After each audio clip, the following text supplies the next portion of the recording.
Hey guys, check it out. This is the brand new 2023 Kia Telluride X-Pro. And in this video, we're gonna go deep. I'm gonna show you everything that's new, everything that's changed. We're gonna zoom in on it. We're gonna go from the outside to the inside. And of course, we're gonna tell you what makes the X-Pro special and the most off-road worthy Telluride you can buy. But first, a quick word from our sponsor. It took a while to get up here. We started out around 1959. But we didn't do all that just to get here. We did it to give you a truck that'll take you anywhere. This is the new Nissan.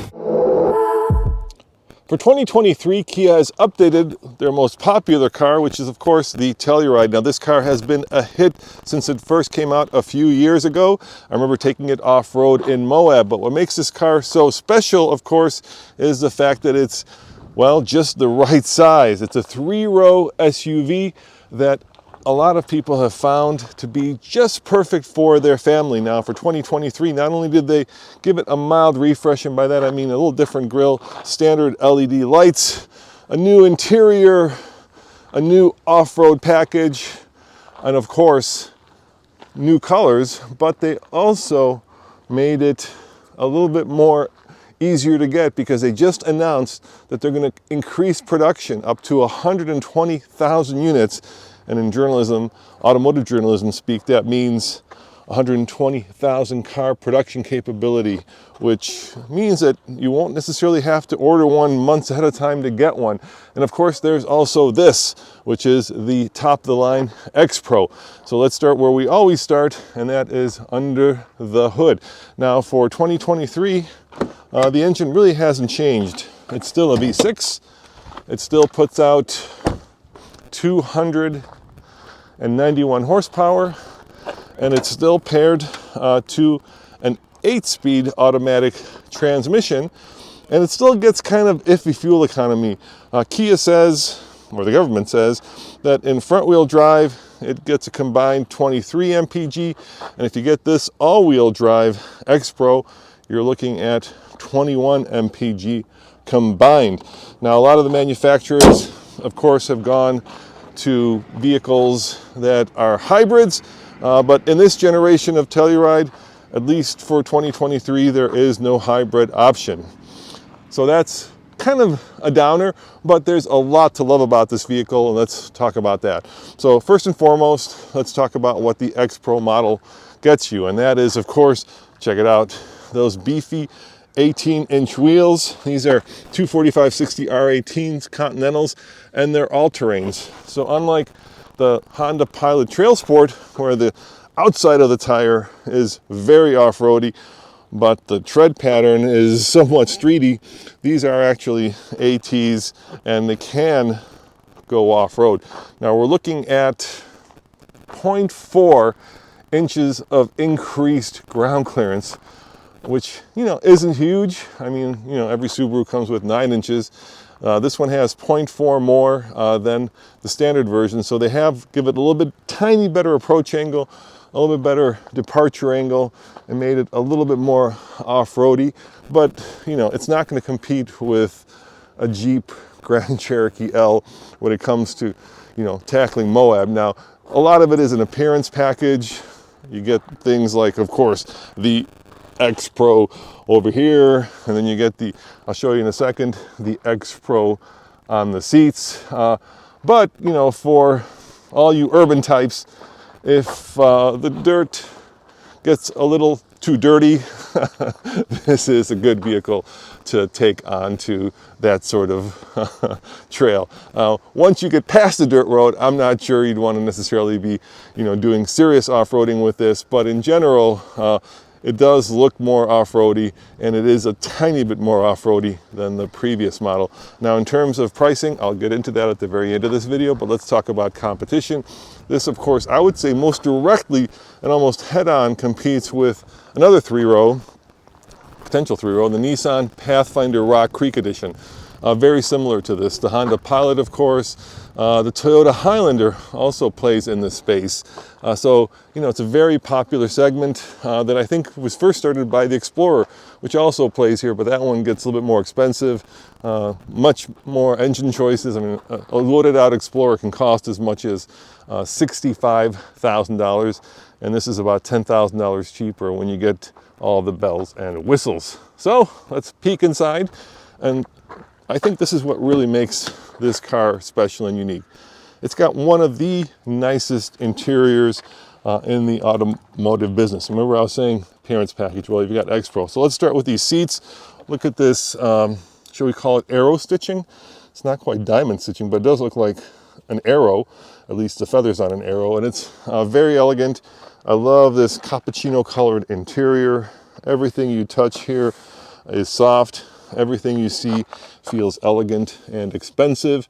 And of course, Kia has been one of the pioneers of taking the luxury features and moving them down from the premium segment into the traditional car segment. So you're looking at things like cleverly mounted USB-C ports right there.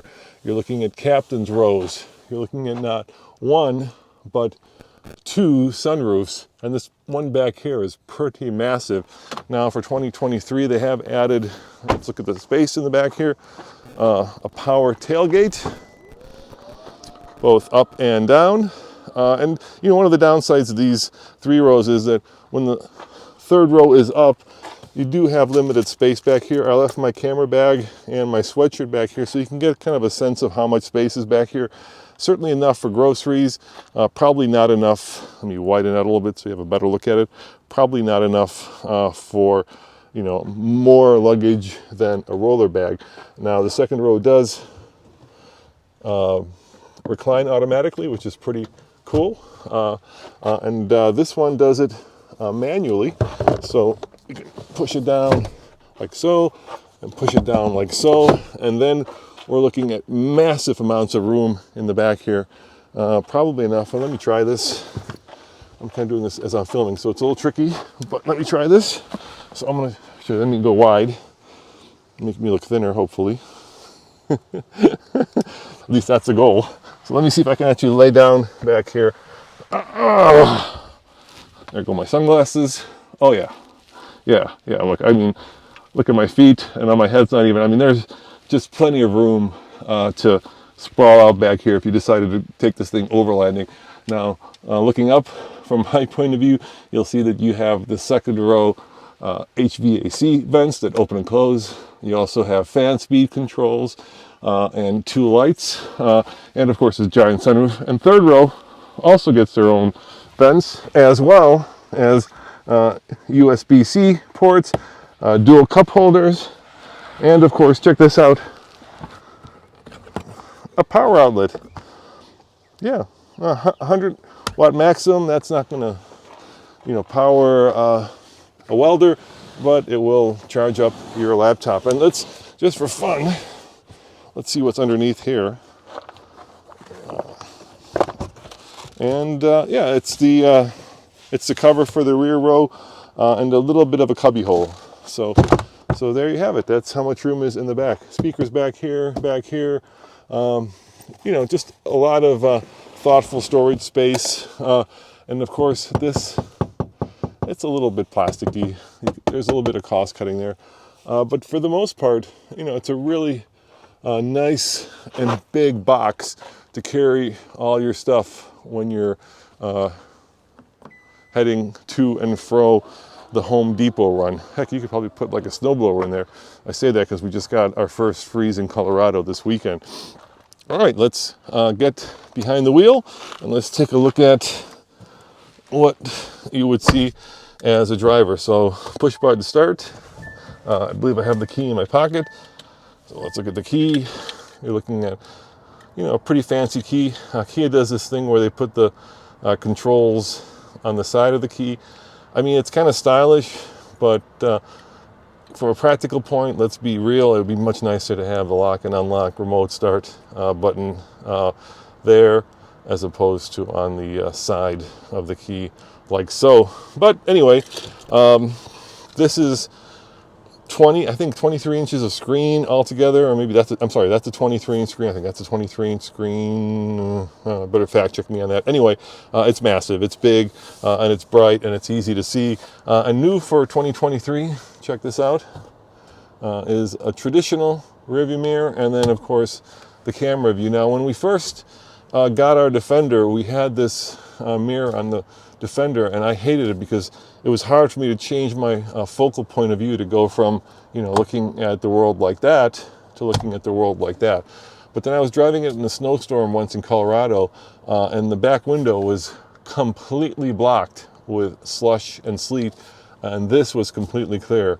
And it took me a little while to get used to it, but once I got used to it, I love these mirrors. I believe the Cadillac first came out with it, and I remember Chevy Bolt had one, and now we're seeing them spread throughout the entire automotive world, and it's a good thing because, like I say, if you have people back there, kiddos or snowblowers, then you get an unobstructed view of what's behind you. And then for all of you like, well, what if it fails? You can always go back to that view. Now, once again, we have another giant sunroof here. Well, not that giant, standard sunroof there, another sunroof there. Looks like suede up here, which is, something you might see in a Mercedes. It's a really nice touch, very impressive. And I love the design. It's very straightforward, but one of the things that's great is while you have a screen up here, you also have traditional buttons for your radio and your HVAC controls, and of course, heated and cool seats up front here, USB-C, USB ports right there. Here is your phone charger that is actually cooled so that your phone doesn't overheat, and digital gauges right there. You do have Google Assistant. You also have Apple CarPlay, not wired, but available. And of course, your different drive modes. So you've got Comfort, Sport, Smart, Eco, and Snow. And in the middle is a rear locker. That's an electronic rear locker. Center locker. And it helps distribute power back and forth, in other words, front wheels and rear wheels, but certainly isn't, like I just misspoke, a rear locker and a front locker. Now, for 2023, they said they've got some better camera views, so let's check it out. There's your rear view camera, and there's this new bird's eye 360 camera. I'm going to zoom in just a little bit so you can see it. Now, 360-degree cameras have not been around that long, but I remember Nissan had them a few years ago, so Kia's catching up. They're not the first. Let's hit the 360. And there you have it. Look at that. Ooh. Let me see what that one does. That's the side view. And then this one gives you all of the different camera settings. But yeah, these are very useful when parking. One of the things I do like to see is that the color of the car in the camera image matches the color of the car that you have, and in this case it doesn't. I'm not sitting in a white car. That's just a little touch that I find is very nice. Some other nice features: heated steering wheel, relatively straightforward controls here on the steering wheel, and you do have, let me go back out for you, let's zoom out. So you do have quite a selection of ADAS or ADAS automated driving controls. It's their next level, which does things like automated lane changes. And we've been doing a lot of videos about electric vehicles because, well, a lot of electric vehicles are coming out. And sometimes the comments are like, oh, it's just electric junk. We read all your comments, by the way. And I think a lot of that stems from the fact that people are afraid, that the government's going to take their car from their dead cold hands, and electrification is the way that the government's going to do that. If you're really worried about it, then ADAS or ADAS systems are what's going to prevent most of us car enthusiasts from driving, because that's automated driving. Tesla calls it full self-driving. It's hard to do, but at some point, if you love driving, you should be more worried about like the government and all of this electronics. I'm not saying it's bad. I'm not saying it's good. I'm just saying that is the road to eventually not being able to drive a car. But in this application, you can certainly drive the Kia Telluride, and you can certainly use it to help make your driving safer or to help make it a little bit more automated when you're tired. And by the way, we will have a complete off-road review of this, an on-road review coming in a few days. This is just an early look at it, a walk around. There is an embargo, and the reason we like to do these kind of walk arounds without driving impressions is so that we're first because, we make a promise to you guys. You saw it first on the fast lane, and so you get a sense and an idea for what the car is. I know there are other videos out there of this car already because they're already in the dealerships. So please, don't post the comments. Oh, I saw somebody. I know, but if you value kind of these first impressions, then I hope you're enjoying this video. All right, well, let's jump in the second row and see what kind of room we have with these captain's chairs. Those are always a thoughtful touch. And you know what? I'll even jump in the third row. Why? Because, well, I'm a very professional automotive journalist, and that's what I get paid to do. All right, there we go. Yeah. So you want a complete review. So let me jump back here and see how much room there is. I gotta tell you, like I said, this is one of my favorite cars in this segment. It just feels like it's that Goldilocks car, like everything is just right. And everything is premium in here. So of course, one of the most premium features that I'm always eager to see are these little screens. They're really nice if you're famous, but more importantly, if you have a baby back here and you don't want direct sunlight heating up pets or your children, or you want a little bit more privacy. It's just a nice feature to see in a car that isn't, $100,000. And with the captain's chairs, you're looking at 3 rows of 6 people seating, and it's very comfy back here. I could see myself spending a lot of time. Now, can I say the same thing about the third row? Whoops. Let me put this back. All right, let's try the third row. And I'm just going to sit behind myself and see what it's like back here. Yeah. It's a little, got to contort yourself a little bit. I like that too. That's a nice touch. And of course, I forgot to put this one up, so it's sticking in my back. It's tight. As you can tell, I'm a little short on headroom. I'm a little short on footroom. I can recline this forward a little bit more because it's reclined all the way back right now. But even with this reclined forward, it would still be a little bit on the tight side, as you can tell by where my foot is. Of course, move over. So I have just...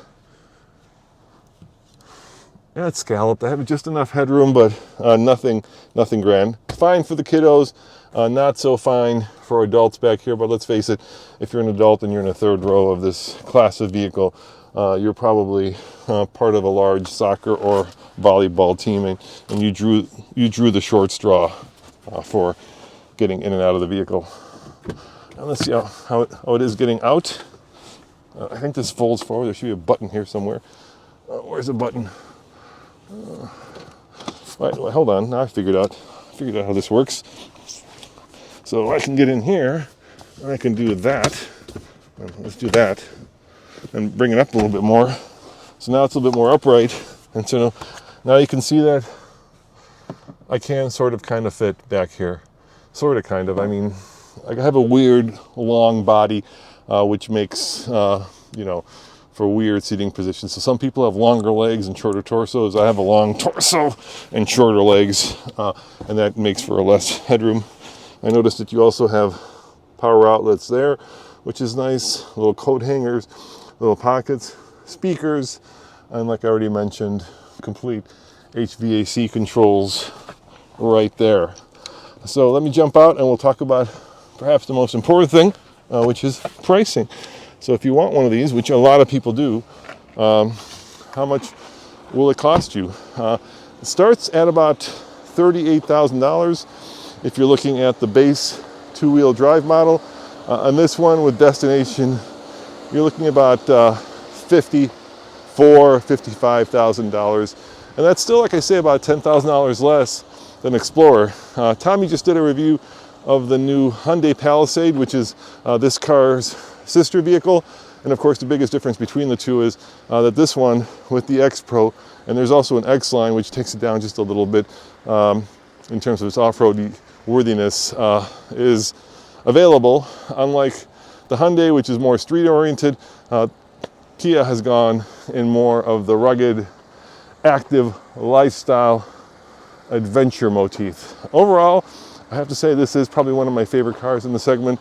It continues to do so and be so because, like I said, it's the Goldilocks. It's priced right, it's sized right, it's taking a vehicle that, you know, is a family hauler and making it very premium in a lot of important ways.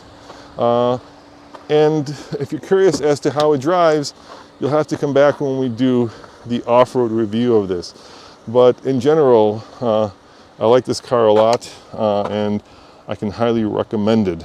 So thank you for hanging with me, warts and all, in this first walk around. Like I said, we at TFL try to make sure you saw it first on the fast lane car. Remember, if you want to stay on top of all of our videos, just go over to alltfl.com, where it's one-stop shopping. You can actually download.